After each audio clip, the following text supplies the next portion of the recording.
मित्रांनो, आपण या व्हिडिओमध्ये MS वर्ड मध्ये लेटर्स किंवा वर्ड डिलीट कसे करायचे याबद्दल आपण माहिती पाहणार आहोत.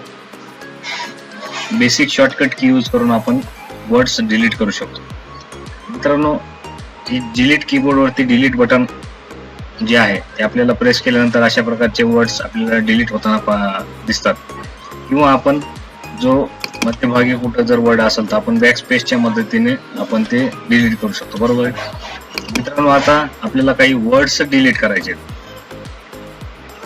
तर त्यासाठी कंट्रोल+ डिलीट ही शॉर्टकट की यूज करायची. Control+ delete. जसे तुम्ही कंट्रोल+ डिलीट ही शॉर्टकट की यूज करू त्यावेळेस आपले काय होतात, पूर्ण जो वर्ड आहे तो वर्डच पूर्ण डिलीट होताना दिसेल तुम्हाला. फुल स्टॉप वर्ड जो पण काय आहे ते पूर्ण वर्ड तुम्हाला डिलीट होताना दिसेल. कुठलाही तुम्ही जर वर्ड डिलीट करायचा असेल त्या पहिले क्लिक करून आपण कंट्रोल+ डिलीट हे बटन प्रेस करू शकतो. धन्यवाद.